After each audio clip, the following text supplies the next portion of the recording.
Good morning. Happy Friday.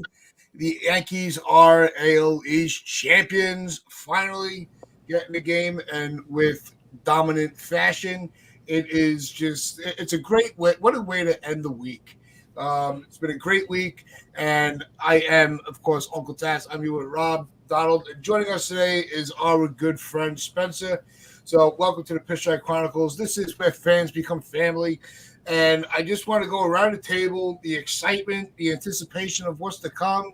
We got Donald's Awards coming up, and that's going to be always fun, especially now we got Spencer here. I don't have to worry about staring at my phone the whole time.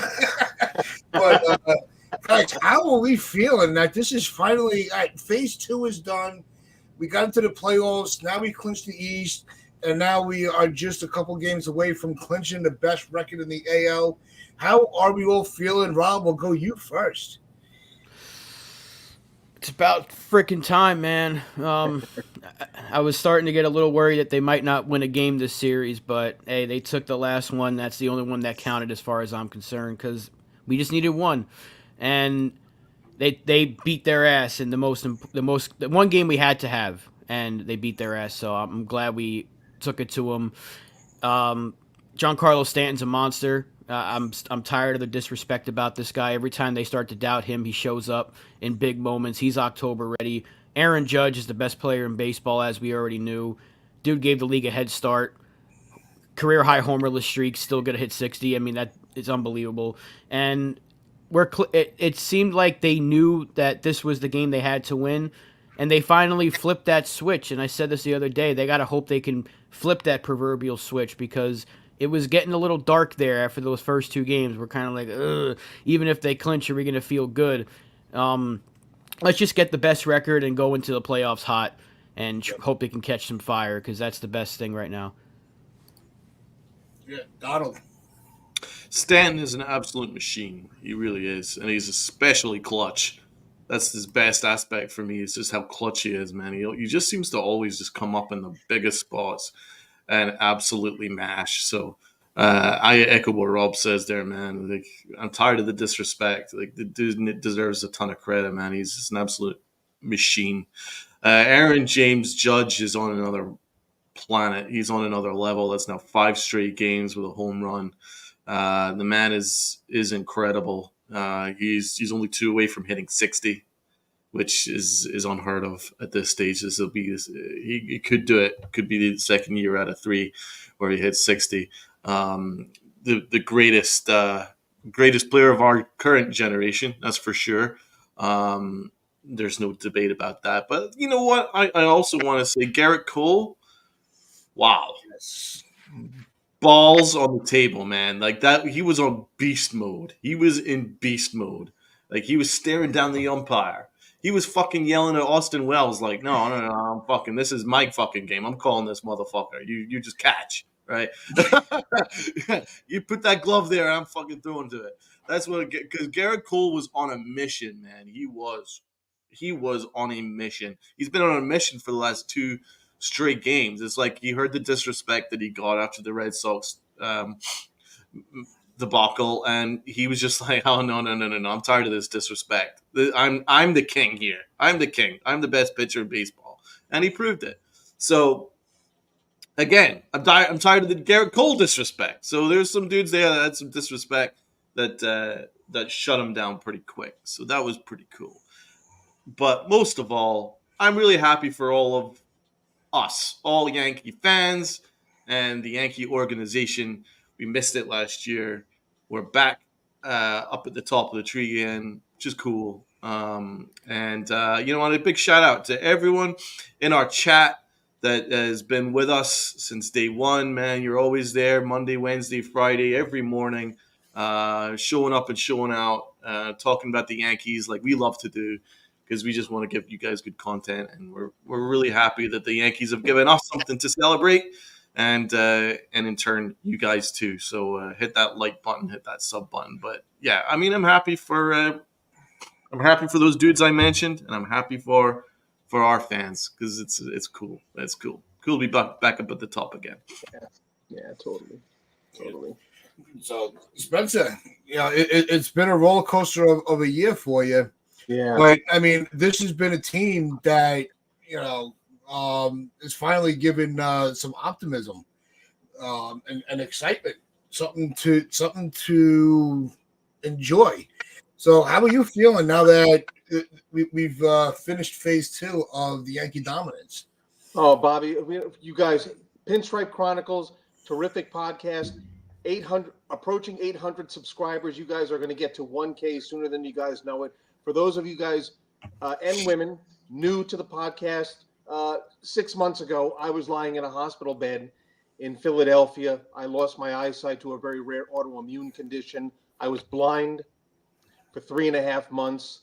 My eyesight is starting to return a little bit. So right now I'm in a much better place. And last night for me, it just felt so good to be able to be so joyful and to exult in all this happiness of the Yankees reaching this major milestone.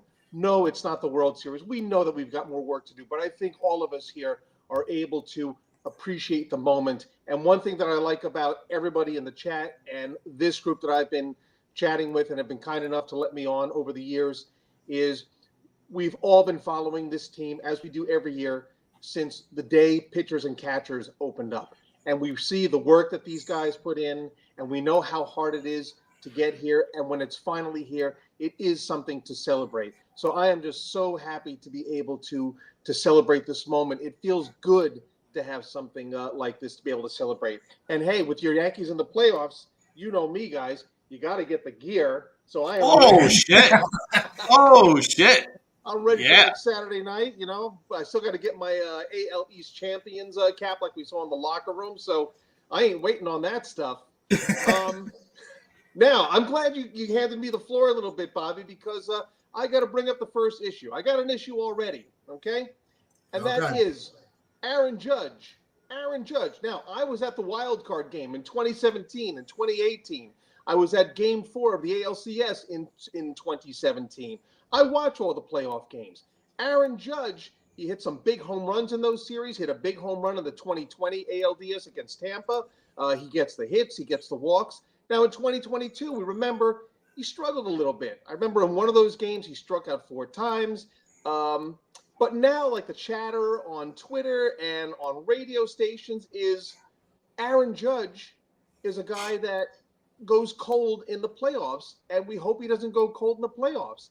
This, to me, is maddening. I do not like this mischaracterization of the best player in baseball, Aaron Judge. There's no way of telling how any ball player is going to perform in the playoffs. They're all short series. Stats only tell you so much. But I vehemently disagree with this characterization that Aaron Judge disappears like a Doug Henning magic trick in the playoffs. What do you guys think? Bobby. No, he doesn't have the high batting average. He's not, he's not punishing a team every at bat. But you're right. It's the moments that he does have that have been significant, and it is a shame that he has this negativity attached to him that it really is unjust. It sucks because he is one of the you can say the top 2 ball players in the game right now. You could argue for number one. Number one. Huh? Number one. Yeah. But yeah, it's he's not the reason that the Yankees have fallen short. I'll put it that way. He had one bad postseason, and that was 2022. Yeah. That was his run, and he carried the team on his back for an entire second half, basically. If not for him, the Yankees probably don't win the East that year. So every other postseason, his numbers have been pretty good. I mean, 2017, despite the low average, he still had an 816 OPS. 2018, he had an OPS over 1,400. The next year, he had a 743, which is not bad, but it's not the greatest. And then there was the one game in 2021. We're not going to count that. And then 2022, he really struggled. He struck out 15 times, only had 2 home runs, 5 hits. But he's had one rough postseason. Every other postseason, he's come through. It's not all on one player. Would you like to see your best player come through in a big spot? Absolutely. Do I think he will this year? Absolutely. Because he has a player hitting in front of him that he hasn't had his entire career, and that's Juan Soto. And hopefully, if Austin Wells can catch fire again right at the right time, because he's been struggling a little bit, he'll have good protection behind him with him and Austin Wells and Giancarlo Stanton, who we know performs in October. So if we have those things going for us, Aaron Judge should be pretty comfortable in the postseason. Let's block out the noise from previous years, because I bring up Alex Rodriguez a lot when it comes to the playoffs. He had one good postseason with the Yankees, and that was the only one we care about. Why? Because we won a championship. We don't care about the other ones anymore. So, obviously, if he performed better, we probably would have won more, but that's another story. We care about his one playoff that he came through, because now he's pretty much a legend in Yankee status because he got that one championship. All we need is one from Judge. If he comes through and we win a championship, I'm sure he's going to be a big part of it. And I'm sick of the disrespect too, Spencer. You're absolutely right, because everyone's saying when he strikes out late in the season, when he went on that homerly streak, they're like, he's ready for October. This is no way to treat your best player. And I'm going to get into the fans later on in the show, but that's a great point you brought up, because they don't like to look at his numbers. They just look at batting average and go, oh, this guy sucks. And we know in today's game, batting average is not the end-all, be-all. Now, everybody in the chat is going to hate me for this. I have a very, very minority opinion. I mean, I am on an island of one with this opinion, but this is how I feel. I just don't give a crap about the stats in the playoffs. They are short series. The only guys that are going to get 20 at-bats, if it goes 5 games for the Yankees, will be the 1, 2, and 3 hitters. That's it. The stats are very misleading. You don't need to hit 300 in the playoffs. All you need is 1 or 2 or 3 key hits in key situations. You do that, and you're going to come away a winner, or at least you're going to help your team. Donald, anybody? That's excellent point, Spencer. Because it really, the batting average is something you really can't look for in the postseason. It's the key moments that make everything, keep moving forward. Donald, what do you think? Well, yeah, I mean, I think it's overblown that Aaron Judge can't hit in the postseason. I think it is overblown. You look at 2018, he had 3 home runs, 4 RBIs, and a 421 batting average in the postseason. So it is overblown. I mean, 2020, he had 3 home runs as well. So I mean, it is overblown. Also, there's some context as well. The year that he hit 62 home runs, I mean, he was really he was on his own out there trying to carry that team. And it's exhausting to try and carry a team to where he got them, plus try and break an all-time record, which he did. And you have to add some context to that. I think it's only fair to add some context. It's only natural. The guy was a little tired. It's going to be different this year. It has to be different this year, but I think it will be different this year. This is a better team. It's a better lineup, and he'll have more opportunities to do some damage. And I feel pretty good that he's going to have a good postseason. Aaron Judge is not the problem in the postseason. Never has been, never will be. He's not a problem. Now, is he the most clutch player in the world? I don't, probably not. But at the end of the day, he's the best player in the world. So, I think we can live with it. But I also want to give a shout out to Spencer. I want to give a shout out to Spencer because no one has been through more this year than Spencer. So to come out here on top with the Yankees is a testament to you, man. You're a fighter. You really are, man. I can't even imagine what you've been through this year. So to get your little bit of vision back to see the Yankees get back to the top, I mean, I know how much that means to you, and it means to anybody who knows you. So I want to really give you a lot of props, man. It's been a tough year, Thank but you so much, Don. battled all the way through, and you've always been so positive, and you've always supported us, which is really cool, even despite your circumstances. It's quite amazing. So, I think this day should be kind of about you too, man. So a big I appreciate that, Doug. Thanks. Spence. You guys got me through it, guys. You guys were integral, and I wish you guys nothing but success. And I always appreciate you having me come on. And speaking of coming on, now is the fun part. The fun part is who are we going to play in the American League Division Series? Who do we want? What do you think is going to happen? I would really like, if I had my choice, a chance to play the Kansas City Royals, because I like how it evokes those great playoff series between the Yankees and the Royals, 76, 77, 78, and 1980. Now, Tats, you should be happy that I'm here today because you're no longer the elder statesman of the group. You feel like a young man now. You can go, party like you got no wisdom. I actually remember the 1980 ALCS. That was when the ALCS was a best of 5. At the time when I was a youngster, I remembered Willie Randolph, getting called out at home plate in Game 1. I remember that artificial turf. It looked like the teams were playing on a tennis court. But I especially remember George Brett's 3-run homer to give the Royals the lead in the 7th inning and ultimately to win the game. And I remember as a youngster, when the final out came and the Royals started celebrating on the field, I was befuddled. I thought, what's happening? Why are they so happy? Why are they jumping around? They just won the game. I didn't realize that it was the American League Championship Series. So I would really like to see a Yankees-Royals series. George Brett will be there. It'll bring back some Yankees. I just think that would be the coolest thing. What do you guys want? What do you guys think is going to happen? Well, it's tough to say because we never benefit from those. We had those chances a few years ago. We won Boston. We won Houston, and it's never worked out for us. So you don't want to say, "Oh, I'd rather this team over that team." Right. But at the same time, if you look at solely on 2024, the matchup, there's no edge of one team over another for this year. It's really going to be, we're gonna play who we play, and we're just going to hope that the best efforts put out on our end where we come out on top. Yeah.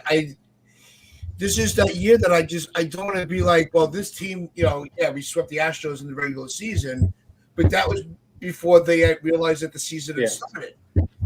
Because they were dealing with a lot of injuries and were just really trying to recalibrate the organization. Yeah, the Orioles, we played them a lot. They've had our number the whole year pretty much. So there's no tricks, there's no surprises with them. When it gets to the AL Central,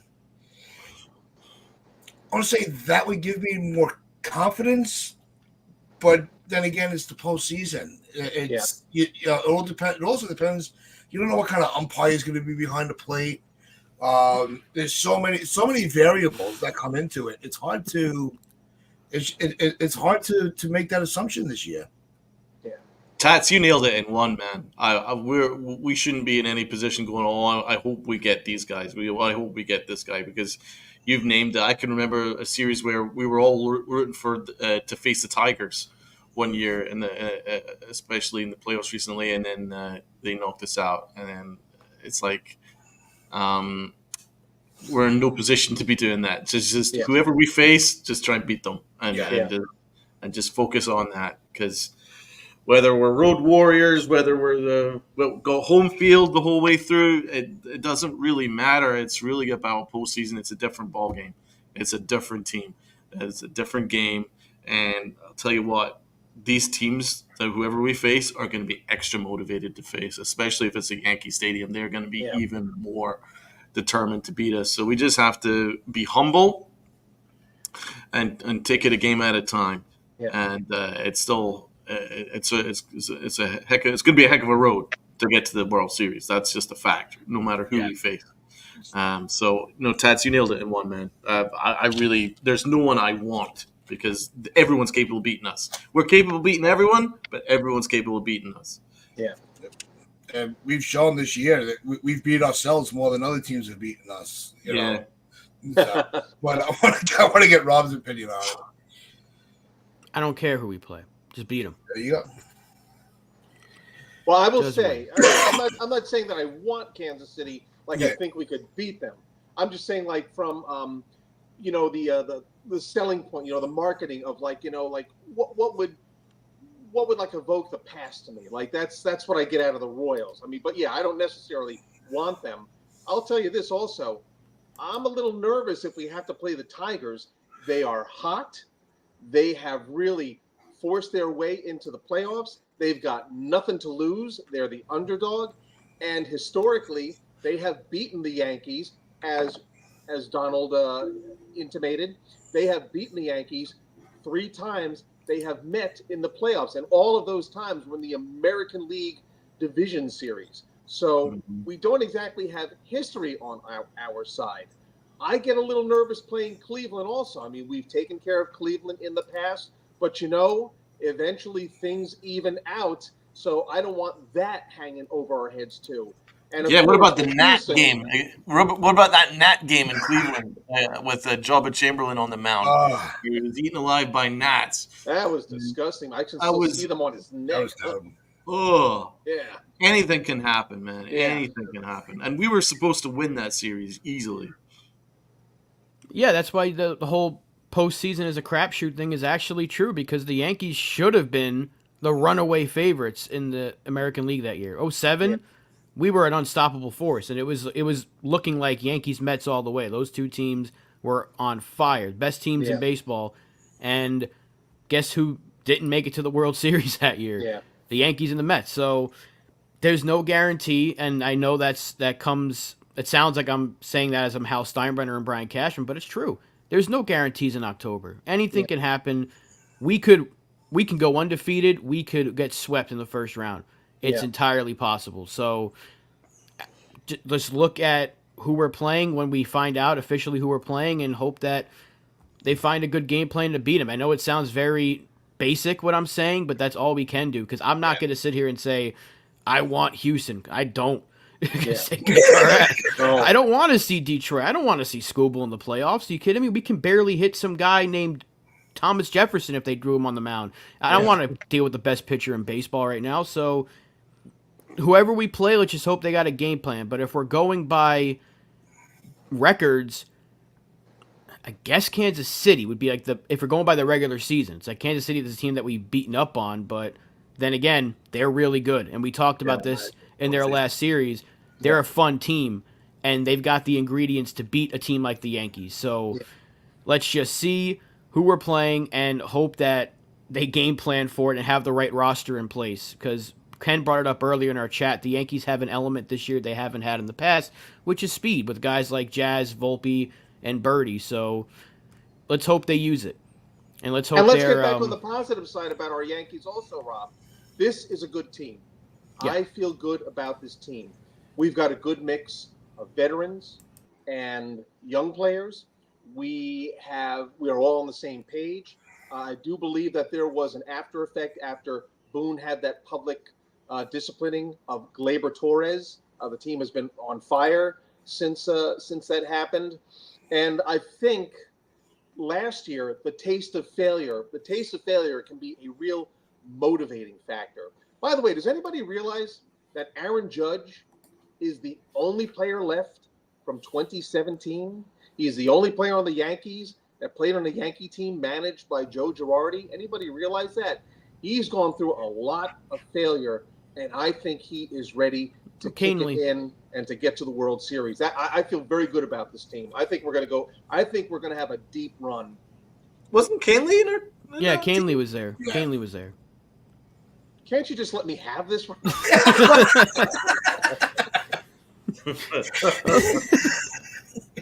Well, we're fact checking on the spot. No, I remember the trade. That's why I remember that trade vividly, because we gave up some top prospects for Robertson, Canely, and Frazier that year, and it turned to be one of the best trades Cashman's made, because all three were key parts of that playoff run that we did have that year. So I think the Astros were accused of eating some dogs and cats that year also. I don't know. Like that. Lord. All right, bad joke. I'll see myself. It does, obviously it's hard to predict a team, because there's not one team stumbling into the American League playoffs. Yeah. Every team is coming in hot. But where I'm curious, and we're going to get to some of the comments in the chat. You guys have been killing it. I'll bring it up with this, and then we're going to get to Donald's awards. Is which player do you think is going to be the unsung hero this postseason? Who do you think is going to show up that kind of nobody's talking about? Spencer, we'll go to you first on that. I think the person that nobody's talking about is Austin Wells. I think no matter how good he does, I think he's got it in him to have a good postseason. He's young. He's got something to prove. He's behind the plate. I think that he's a guy that can excel for no reason other than pure intuition. That's me. Donald? Give me Jazz. He's a guy for the spotlight. Now he's been cold lately, but I have a feeling that with the spotlight, and he's gonna do something pretty cool. That's my feeling. There's a chance that Jazz Chisholm could be like the David Justice trade that Brian Cashman made that helped us in 2000. Yeah, because Jazz has been a big part of the second half, even though he's been kind of poor lately. I have a feeling he's going to come around because he was so good to start with since acquiring him, and he's got everything that you kind of need in the postseason. He's got contact ability, he's got the home runs, he's got the speed, he's got the defense, he's got the arm. I have a feeling that he's going to do something pretty cool in a big spot because you can just see in his face he loves being here. He's like us playing in the dugout because he's just like a fan. Like Donald, he's got the moxie. He's got the guts. He loves New York. Remember Joey Gallo? Remember him in New York? He is the opposite of Joey Gallo. He's got the guts. He does. I agree with you there, man. And you could just see in the dugout, you see his face when Aaron Judge hits a home run. He's like he's just like us when we watch Aaron Judge. He's like, oh, holy crap. Yeah. Is this guy for real? And so his energy, I just think, will translate. Yep. Rob? Oh, man. I like NFE's answer, Volpe. I think Anthony Rizzo is going to come up big in this postseason. I have a feeling this is his last hurrah. Yeah. And I want to see him go out on top. He's been terrible since pretty much all season, at least with the bat. I want to see him get some big hits this October and go out on top because I like the guy, despite his struggles, and he's been a pro this whole time. I want to see Anthony Rizzo go out on top, so I'm hoping he has some big moments. Completely agree with you, Rob. Again, he doesn't have to hit 300, doesn't have to hit 200. He just has to get, one or two big hits in clutch situations, and that's what Yankee fans will remember. Case in point, Tino Martinez, I still see that home run coming at me in the bleachers in Game 4. The stadium was as quiet as a funeral home, and then it roared to such an electric state, the bleachers shook, the whole stadium shook. That is what I remember. What I have completely forgotten is that he was 0 for 12 in the first 3 games of that series. You're right. I agree with that on Rizzo. Yeah, that's a good take, Rob. I mean, but I'm going to stick with who I mentioned. Donald and I would kind of talk about this real quick the other day. But I think Jazz is going to be, kind of like the spark plug going through the postseason. He's fired up. He's already talking World Series, which normally would make me nervous when guys, talk. But he's just got that. He's got that aura about him that I think it's he's really going to up his game because he's been the one guy that's kind of been quiet lately.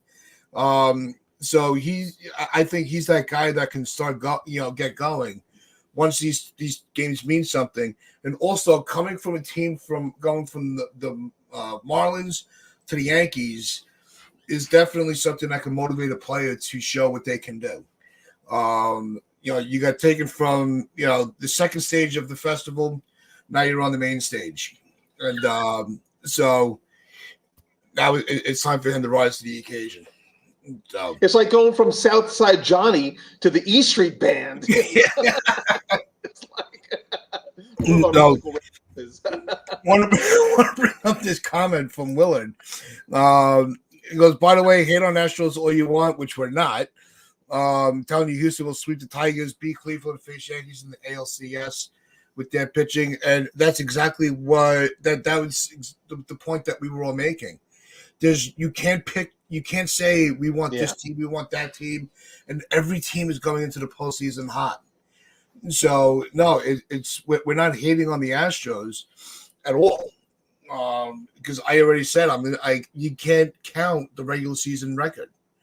Ken put it into the chat earlier that it's going to be, it's everybody's got the same record and everybody's batting average on game 1 is 0. But the chat has put in their predictions of who they think is going to be the wild card player. NFVs, as we said, is going Volpe. John Seco is saying Wells as well. So she's in alignment with you, Spence. Cool. Gregory's saying it's going to be Soto.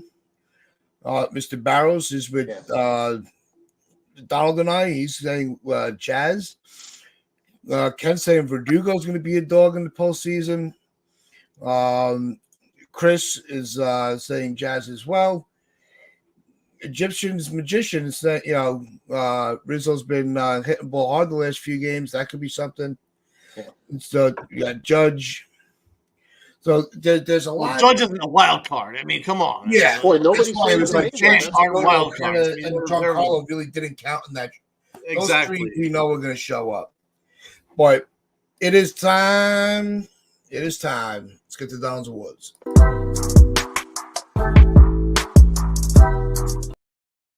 The AL East Champion Awards. Brought to you by the Pinstripe Chronicles. Everybody hit the like button. Everybody in the chat hit that like button for us. You hear that? And that was me hitting my like button. All right, okay. Right, yeah. Let's go. So everyone hit that like button for us. Hit the sub button if you haven't already done so. Right, let's get into these awards. A lot to break down. A lot of interesting talking points that'll be interesting to bring to the panel. But let's start with the MVP. Let's start with the easy ones. Let's get this one fired through quickly. Go with the MVP. I'm going with Aaron Judge. Aaron James Judge. He had a home run every single game this series. And he's just the man. So it looks like everyone in the chat is going to agree. So let's get the MVP going with Aaron Judge. Let's start with Rob. Yeah, I was thinking should I give it to Giancarlo because he came through in the game that we won, but Judge, the entire series was fantastic. Yes, it has to be Aaron Judge. Tats. Yeah, Judge. It's what is it, 5 straight games now with a home run. He's locked in. He's involved with everything. So Spencer. I'm giving it to Giancarlo. He hit it in the 3rd game of the series.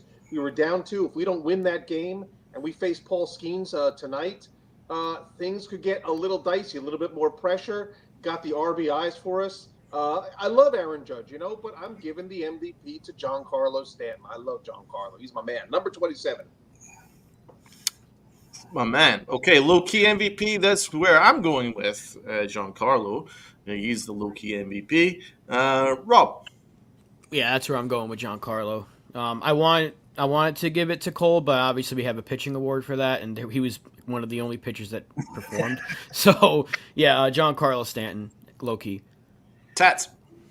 Yeah, I had Stanton. It could have easily been the clutch award as well.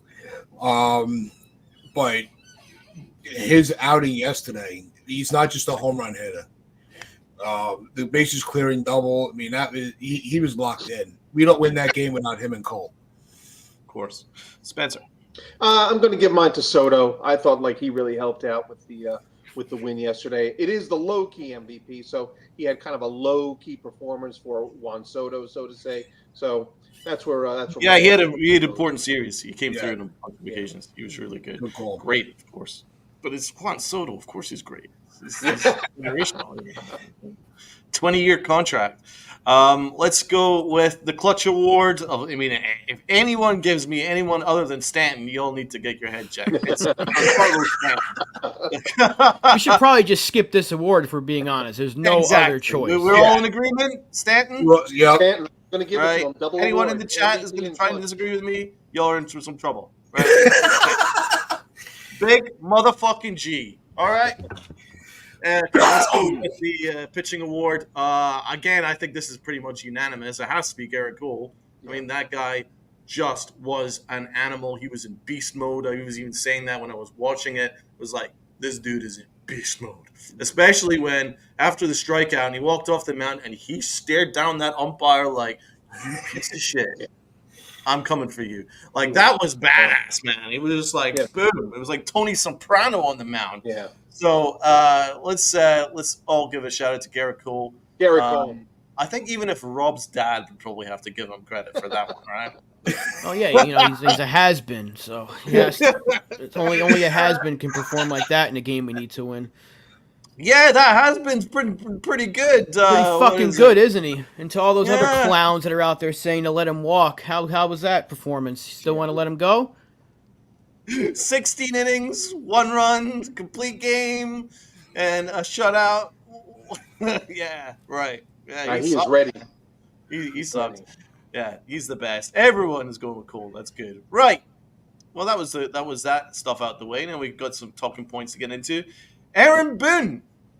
What an interesting series. Let's not be let's not just focus on the last game. The last game was fun, but the first 2 games were ugly.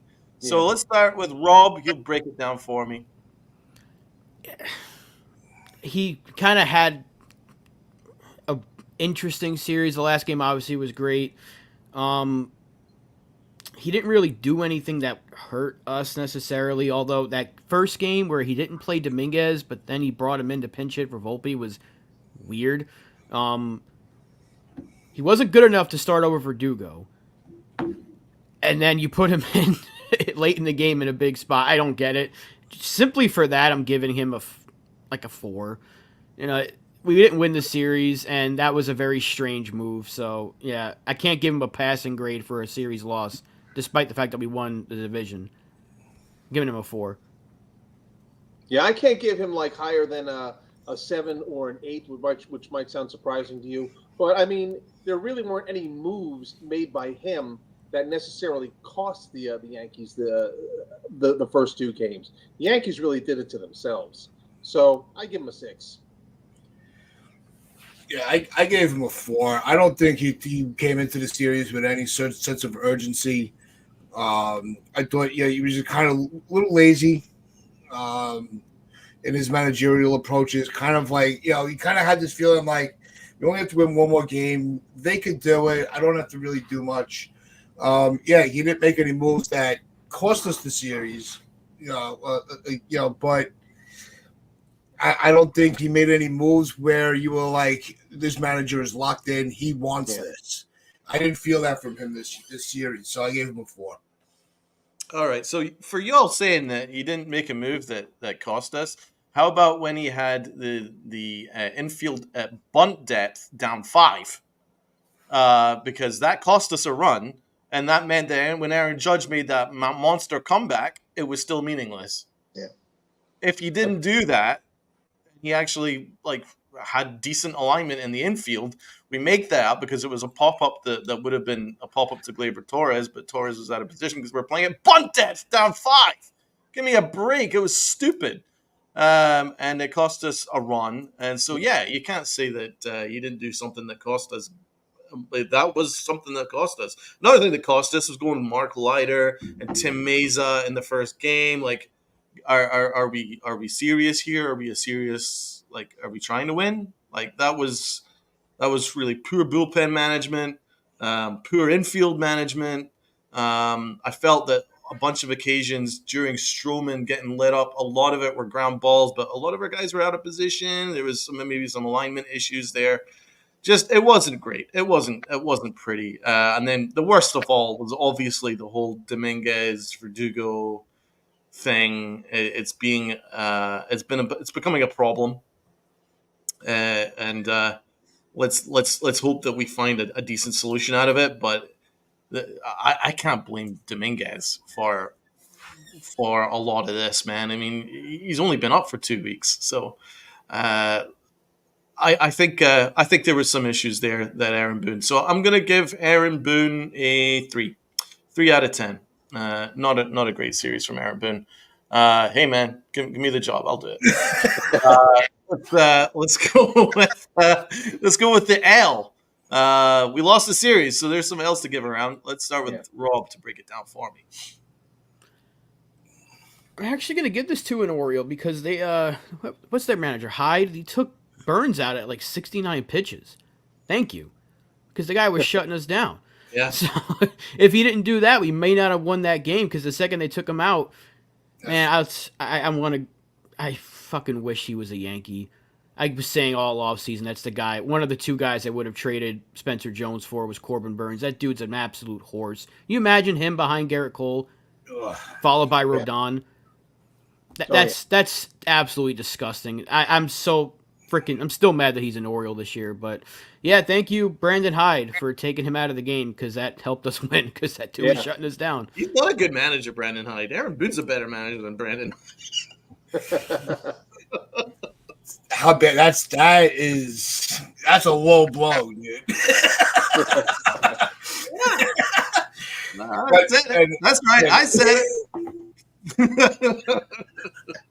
And whether he took him out because he's pitching Tuesday or not, he was at 69 pitches, guys. Yeah. I mean, look, he's got days to rest, and they were trying to win a game there. They could have made this very interesting. It's like they kind of just said, "Screw it," because if they would have won that game, the division was still very much in play. I know it was still an outside shot, but he kind of gave up. That's all I'm saying. Yeah, Corbin Burns. 69 pitches was the third inning. Right, but Corbin Burns is your number one. He's your ace, and you only have him for 1 year. So, I mean, kind of don't you want that guy to throw a little bit more? You know, I get what you're saying, Joan. I was going to say there's thinking ahead, and then there's getting ahead of yourself, and I think he got a little ahead of himself. I'm sorry, I didn't mean to cut you off. No, you're good. You're right, though. I thought that was very strange. I'm like, why are they taking him out? That's going to cost them this game. All right, let's give it back to Tats. Who's your L, Uncle Tats? Stroman. You came in here. You're the one that always wanted to be a Yankee. You were doing, and I know it's tough going from starter to bullpen to starter, but it was a last minute thing. But you have to be just mentally better than that. You can't have that kind of outing in such an urgent game. Sorry. So you got the L. I'm giving my L to Volpe, because his error in the first inning of that first game just set into motion a big game for the Orioles. I did think about Stroman, but I took into consideration the pitching change that happened, the errors set him off. I did consider Jason Dominguez. I do see Rob's point of view, but I also see it from the fact that he is considered this highly touted player, so I would expect him to be able to make a play like that. I would expect Aaron Hicks to miss that ball and not Jason Dominguez. But I'm giving it to Volpe because it's not just that error in that game. It's something that we've been seeing, the whole season, and you could see it coming once he messed up that play. You could see that rally happening, and Volpe, you get the L.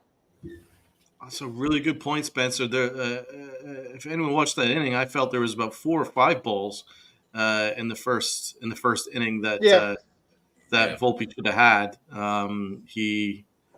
There was a couple that missed his glove. There was a couple where he was out of position, and there was a couple where there was that one play where he just doesn't have the arm strength, and that's why it's not necessarily sustainable to have someone who has a 650 OPS and terrible arm strength at shortstop.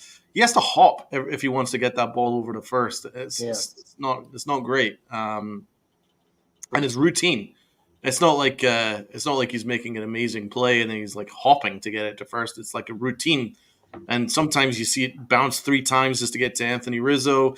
There's an arm issue there, but I would tend to agree with Spencer that I felt that Volpe actually was more of an issue than people are making out in that outing with Stroman. Stroman wasn't great. There was a lot of ground balls.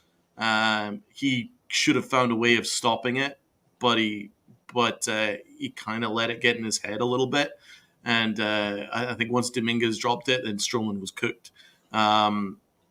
So yeah, there's L's to give around, but my L goes to. It's tough because Austin Wells had a bad series too. So yeah, I'm gonna give the L to. Ooh, it's close. I'm giving it to Austin Wells. I think Austin Wells had a poor series. So let's go with the Aaron Hicks Award. Start with Rob. I thought about giving this to Michael Kay for calling the fans mouth breathers. That was a pretty unnecessary rant, even though he was kind of right. His point about Verdugo wasn't necessarily wrong because of the defense. That's all he was trying to talk about, because Dominguez's defense is shaky out there. However, the worst of the worst is the fans that are already giving up on this kid after what, a week in left field? I'm already seeing it. I'm seeing this nonsense of, oh, I guess Verdugo has to play in the outfield now because Dominguez sucks in left. This is the Yankees' fault. Aaron Boone the other day said we're going to take this in the final week and try to give them reps. You could have been doing this the entire month of September, but you didn't call him up when the rosters expanded. You neglected to call him up when you could have called him up even in August if you wanted to. You could have had him playing left field for at least a month and a half. Instead, you waited until the final couple of weeks to do it, and guess what? Left field is tough to play. There's a reason why Juan Soto got traded here, and they moved him to right, because left field is very difficult to play in Yankee Stadium. So you're taking a kid who's been playing center field in the minors, playing left field a little bit in the minors, but guess what? That's not the same thing as playing it in the major leagues, especially in Yankee Stadium. And he struggled. And guess, shocker, he's struggling with a position switch right on the fly.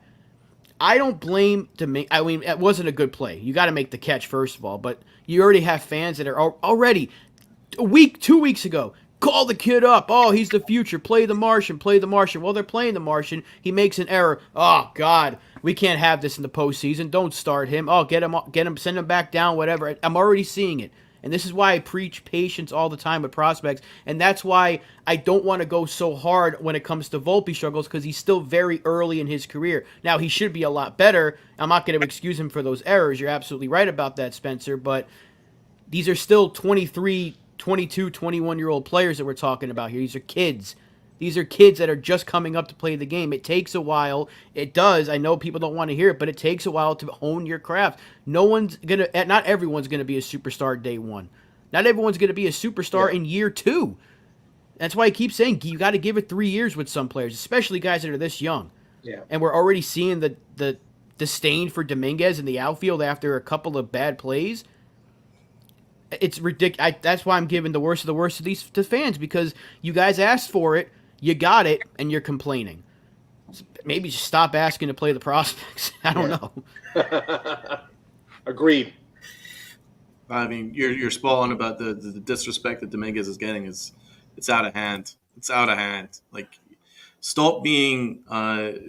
These are for the the ones that aren't diehards, but the ones that are just kind of like watching the game without really paying attention.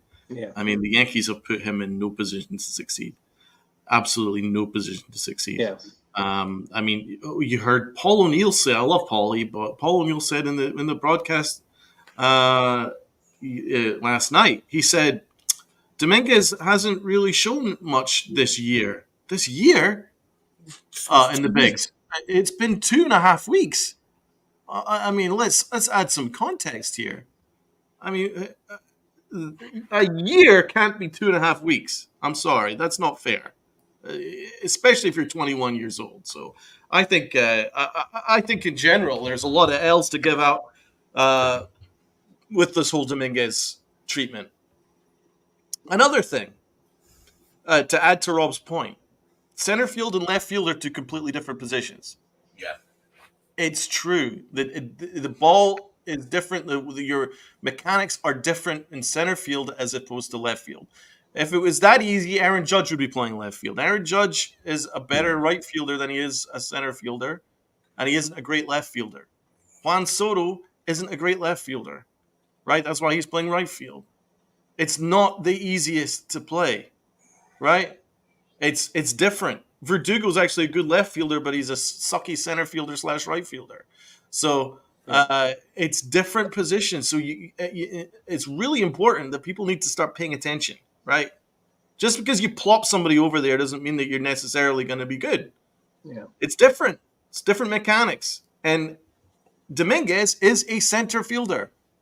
He's been brought up as a center fielder. He has not had any reps in left field. He needs to figure it out. And the dimensions in left field, the Yankee Stadium is different. So that's the point. It's really not fair to ask that Dominguez, who's been playing center fielder his entire career, who missed all of last year, missed about half of this year, and he's only been in the bigs for 2 weeks, to suddenly be an expert left fielder or even a good left fielder. It's not fair. It isn't fair. So people need to start paying attention. That includes the people in the broadcast booth, the Yankees, Aaron Boone, and the fans that aren't paying attention. So, absolutely. Uncle Tats. We went into a nice rant about this the other day, and I'm giving it to Torres and Rojas for that debacle on the bases. This is something they have to clean up in the postseason. And they're not going to, because they're stuck in their ways. But the two of them that play, that was probably the lowest of baseball like you have ever seen. They got to do better than that. Torres has to, as he's rounding second, he has to read the play. Don't just stare at the coach. Go on your own baseball instinct, if you have any left, and stop trying to make something happen that's not going to happen. And Rojas, like I said, I want to tie his arms next to his side so he can start waving everybody through the fucking bases. So, because he does have a habit of sending people that really shouldn't be sent. You're not, that's not Chaz rounding the bases. That's not Dominguez. That's not Volpe. Right? These are not your top speed guys where you have an advantage because they have to make a perfect throw when you have speed. Torres is not that fast to be able to send in a maybe we get it, maybe we don't moment. So there is my Hicks Award to those two guys. Yeah, my Hicks Award also goes to Gleyber Torres. Gleyber Torres on that play ran the Yankees out of a rally. He ran the Yankees out of a win. He ran the Yankees out of an ability to be able to clinch the American League East sooner than later, putting more stress on the pitchers and the personnel that followed after that game. He put a lot of worry into Yankees fans too. And Gleyber Torres reminded us, because he's very good at lulling us into forgetting, that he has this tendency to make mental mistakes. And the chat and all Yankee fans, you better be ready for it. It's going to happen. Don't be angry when it happens, but it's going to happen. Gleyber Torres, whether on the base paths or whether in the field, is going to make a mental mistake, and it's going to happen at a critical or crucial time during the game in the playoffs, and it's going to cause a lot of worry to Yankee fans. I'm not saying that it's definitely going to cost them a game or cost them a series. It could, but I'm not saying that. But you better believe Gleyber Torres is going to give some anxiety to the Yankees and to Yankees universe. So I gladly give Gleyber Torres, and I hope he accepts with honor, the Aaron Hicks Award. And I absolutely echo Spencer's sentiments on that. My Iron Hicks award goes to Gleyber Torres. That's my Iron Hicks award. It's true though. That was a blunder. Now, I still think that he would have scored from Soto's single, um, because he actually read the ball really well off the bat, and I think he was in a pretty good position that he would have scored. I'm not 100% sure of it because he's not a great base runner and he's pretty slow, but he did have a pretty good read, and he was rounding third and he was ready to go, and then he was told to stop. And I think it got in his head, and I think he was pissed at that, and he was desperate to score. And yes, okay, maybe Soto probably shouldn't have tried to go to second, even though he was safe. It was kind of pointless because Aaron Judge would have just been intentionally walked anyway. But still, it doesn't forgive the fact that Gleyber Torres ran us out of the inning and ran us out of a comeback, and that can't happen. No, because that game was like a postseason atmosphere. It was tight. It was close. You need high IQ. You need to be crisp base running, crisp decisions, crisp coaching, and none of it was crisp. It was all really, really dumb. And that's what worries me going into these tight October games, because it is a crapshoot in October. But what isn't a crapshoot is how you play in October. You have to be crisp. You have to make the right decisions. You have to be clutch, and you also can't run yourself out of situations. And Torres does that a lot. So I don't need Aaron Boone trying to defend him afterwards. Well, I need some context on his being leading the league in outs at the home plate. I need some context. You don't need any context. There is no context required for that. That's your context. Because as I mentioned in the previous podcast, if Gleyber Torres had the least outs at home, Aaron Boone would use that argument, right? He'd be like, well, statistically, Gleyber Torres is the best at it. So you can't have it both ways. And that's it. The Yankees can't use analytics and stats just when it suits their argument, right? And if it doesn't go with their argument, then they just go, well, I need some context to that. You don't need context. That's your context. That's your context. Yeah. So that was a big L all around for Gleyber Torres. So he's definitely the Aaron Hicks award winner, although he is hitting the hell out of the baseball. And I will give him credit for that. He is hitting the hell out of the baseball, and I'm pretty excited about him in October, but he needs to be better with the base running.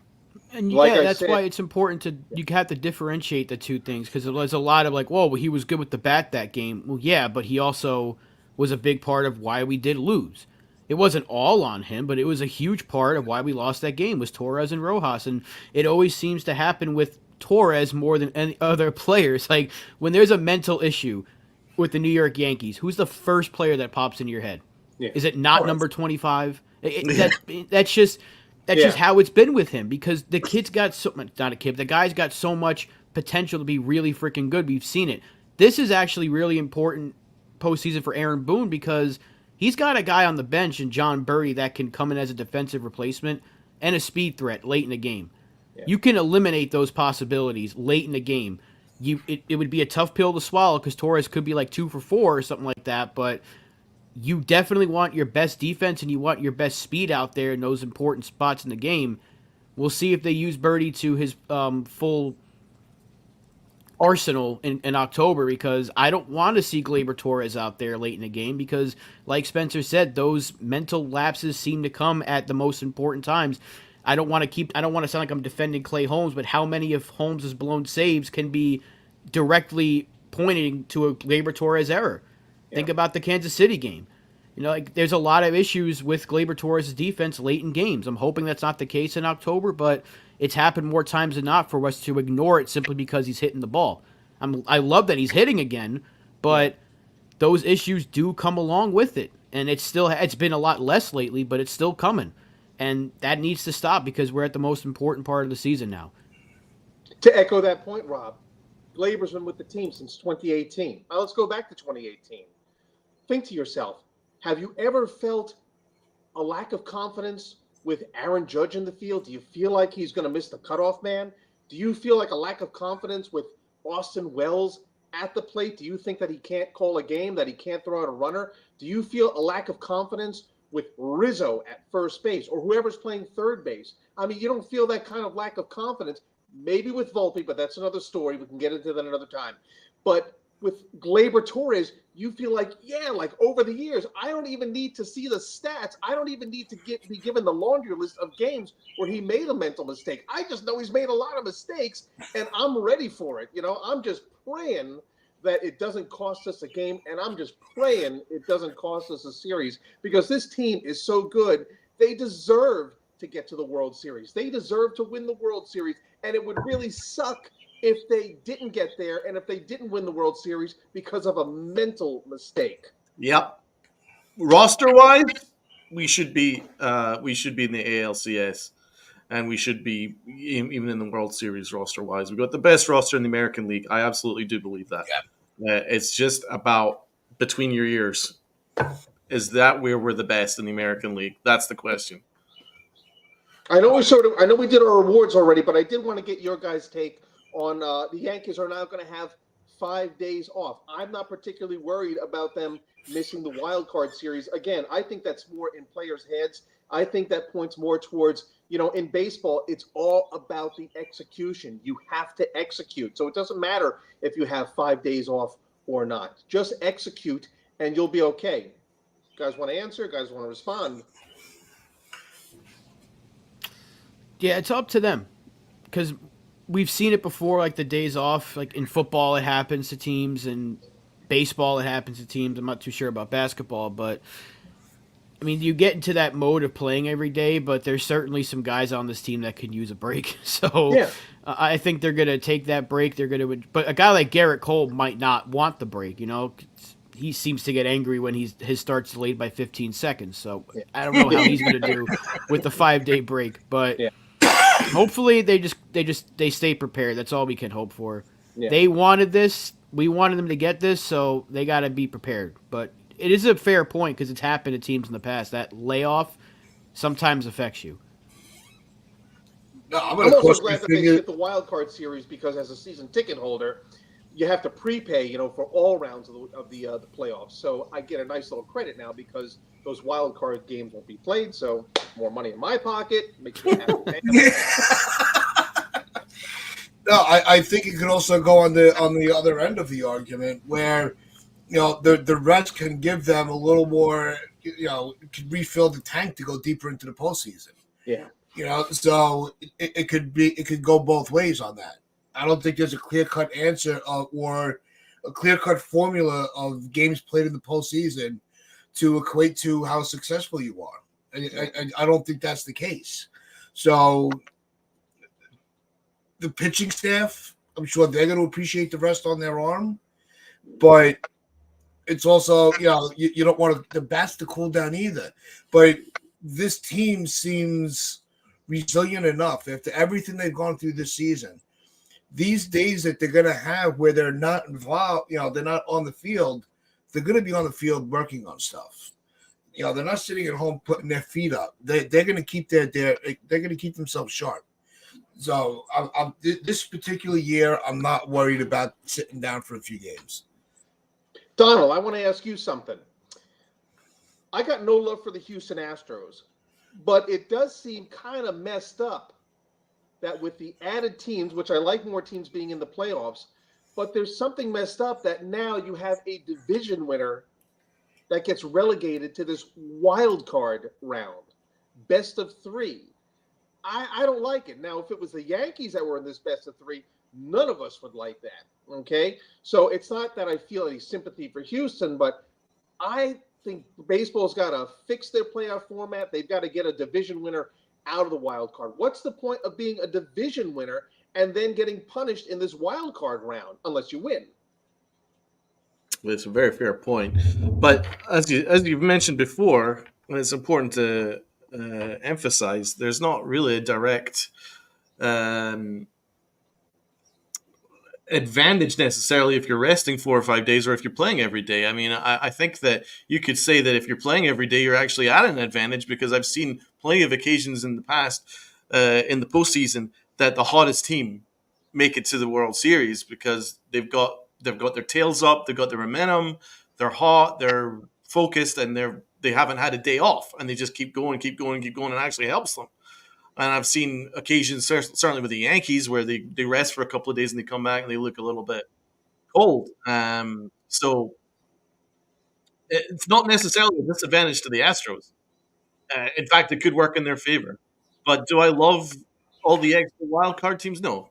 The extra teams in the playoffs? No. It's like 40% of the league end up in the playoffs, so it's weird for me. So I'm not a big fan of it, but also, like, for me, I think it's great that the Yankees are going to get a big break. I think it's important. Yeah.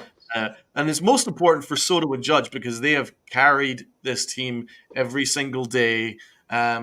Before the rest of the lineup started getting hit, it was really just the two of them, and they were doing it for months. So if anyone deserves a break, it's them, and I'm glad they're going to get a bit of a break, and it might help them reset and ball out.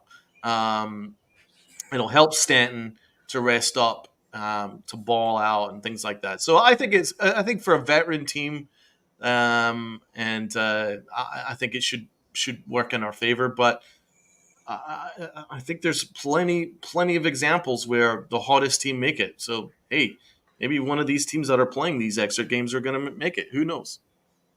Now I'm going to try to bring up this next little matter. I'm going to try to make it as unconfusing as possible. Forgive me if I don't succeed in that. So the Yankees are lined up to play the winner of either the worst wild card team, who is going up against, no, not the worst wild card team, the first two wild card players. The Guardians would be faced to play the winner of the division winner or the worst wild card team. Now, I'm of the belief that Major League Baseball should have a little bit more flexibility and should allow for the number one team, which is the Yankees, or going to be the Yankees, we know that, and they should be in line to play the wild card or the winner of the wild card series that has the lowest seeding or the lowest record. Okay, so in other words, they should be able to shift that if it's the worst wild card versus the division winner, and if they come out a winner, then they should be forced to face the Yankees. I think I've confused all of you guys now, but I think I understand. So if you're saying, so basically, if it's like basketball, where like the first seed plaes the 8th seed, is that what you're? Exactly. Is it kind of similar to that? Yes, I think that's NCAA. without a question. Thoughts? How does the group feel? Without a question. I mean, I still believe that they should never have gone away from having the one game playoff, the one game wild card. Sorry, you want to play a legitimate baseball series, win your division. Then you can play a best of 3. Good point. I also think that also eliminates the days of rest, which kind of shrinks it a little bit, and it's kind of like a win-win for the division teams. They get a couple of days to catch their breath, but not enough to cool completely down. So that's something else that I think that they need to, they should go back to. But their TV deals, they're all in bed with the devil, so they have to get all their money. So baseball is really, they kind of put themselves in the corner on that, where they have to add games to justify the revenue. Those goddamn networks. Rob, what's your take? I said the other day that I like the expanded playoffs, although I do miss the wild card game. And I never liked that it went to a series. And that was because of 2020, because they're like, oh, there was some excitement here. People were watching. Well, we had nothing else to do. So there's a reason why everyone was watching. So I don't think they needed to add a series, but having that series, Tats is right. It adds extra days, gives them more money, but it also adds to the potential, how long is this layoff going to be for a certain team? There needs to be more incentive for winning your division, even if you're a bad team. Look at the NFL. Remember the year the Seahawks were like 7-9 and they won the West and they won a playoff game? They had the home game because they won their division. Now, I know Houston will have home field advantage, but it's a best of 3. So it's just weird. I don't like that best of 3 series, but I do like the expanded playoff. I would say there needs to be more incentive for winning your division, though. You shouldn't have to go through a 3-game series. You should automatically be in the ALDS for winning your division. So maybe take that that final playoff team out like they used to have it and go back to a wild card game. That could be what they do, but again, they're not going to because dinero. So Money. there it is. Myself, I'll be happy to answer your question. I am for total league realignment. Let's get 4 divisions. Let's even things out, and let's let division winners, benefit from winning their divisions. That's where I stand on it. I agree with you guys. How would you do that though? How would you go about that? You going to do an expansion? I would actually do an expansion. Rob, you're talking to a guy that loves baseball. I'd be happy to expand the league. I'd be happy to get a couple more teams out there. Think of the road trips that you could plan. If I had the Montreal Expos. Vancouver. Let's go to Vancouver. Let's go to Tennessee. Like all these places where you can have a team. If I had the power, 162 game season, screw that. 170, 175 regular season games. Why wouldn't I want that? I'm a baseball fan. I love baseball. I want more baseball. Give it to me. I'm with you on that one, Spencer, all day. No, it's the playoffs are. I think the brackets are broken. I think there definitely has to be some changes. I think that it has to get to the point where the league kind of prioritizes the competitiveness of it rather than the dollar value of the game, because it does water it down a little bit. Not a ton, but enough where we do have conversations like this. So that's something MLB really needs to take a deep dive on. Maybe by the next CBA. That's the only way that would be adjusted at all. Yeah. But that's going to wrap things up for us today. Everybody enjoy your weekend as a fan of the AL East champion Yankees. Spencer, as always great having you on, hanging out with us. Thank you guys. But as we always like to say, hit that like button, hit that sub button, share this out, your friends, your family, the strangers on the corner. And as we always say, with us, pinch-out your pride and play hard.